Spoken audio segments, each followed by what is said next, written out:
The reason it's, yeah, I mean, I'm going to put it on. The reason it's called, the reason it has a degree of 0 is because it doesn't have a variable. And the degree comes from the exponent on a variable, and if there is no variable, it can't have a degree. So if it's just a constant, it has a degree of 0, or has no degree. This one, let's see, this is just a random example. This is linear. I know you know that already. I do know that. A little too confident. Linear functions are polynomials. They have a degree of 1. Wait, yeah, what are polynomials? Miss Bohanna, what are polynomials? A polynomial No, I'm serious. is a function that has a variable in it. Yeah. Oh, okay. So like X. It does not have a variable in a denominator. In order for it to be a polynomial, it has to be a variable like in the numerator place. It can't be in the denominator. All right, let's see. How about f of x equals x squared plus x plus 3? What would that be called? It is a parabola, you're right. But it has a degree of 2. it has a degree of 2. It's a quadratic. And it will be a parabola. Why does it have to be? Because the square. Yep. Oh, okay. So if it was cubed, it would be degree Oh, of 3. how about we'll do that? F of x, let's say it's 3x cubed plus 2x squared plus There's a button. x minus 3. This one? Quick, I need a pen or pencil. This one is cubic. No. I got it already. It has a degree of 3. Why is it cubic? Because that's what we call it when it has a degree of 3. Thank you. Is that 3x to the third? 3x to the third. Oh, okay. I put 2. That's why I thought it. Let's see, what about f of x equals 2x to the 4th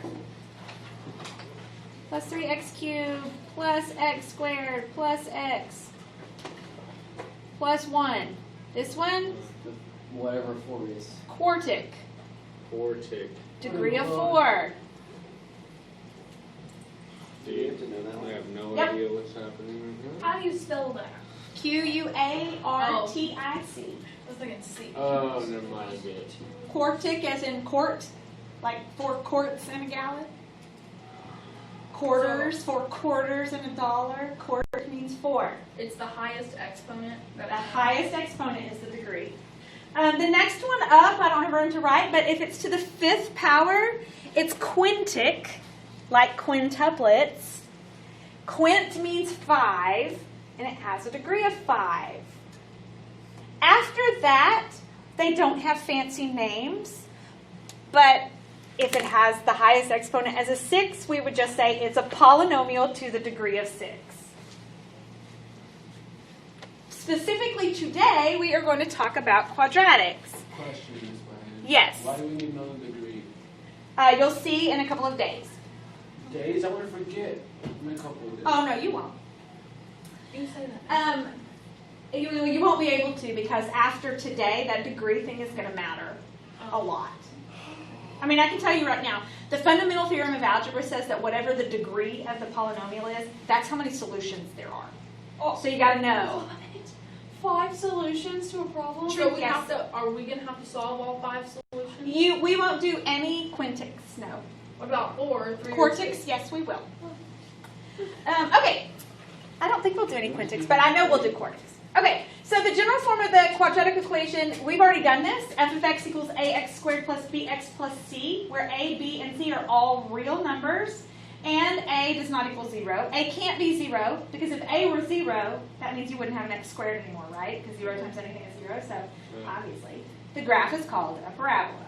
So examples, there's more than one way you can write it. This is general form. Then we have standard form, which we've already done this semester, because we already solved these. If I have one like this, 2x squared minus 3x minus 5 equals 0. Only difference between standard form and general form is that standard form has no f of x, it has a 0 instead. But it's the same thing. Then we have what's called vertex form, which we're going to do a whole bunch of in just a minute.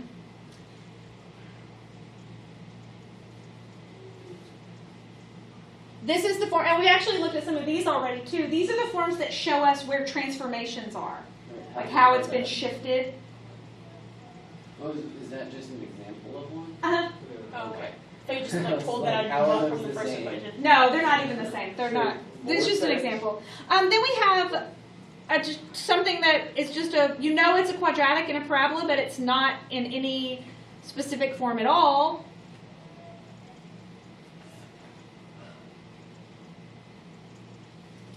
That's not any specific form. How do I know it's a quadratic?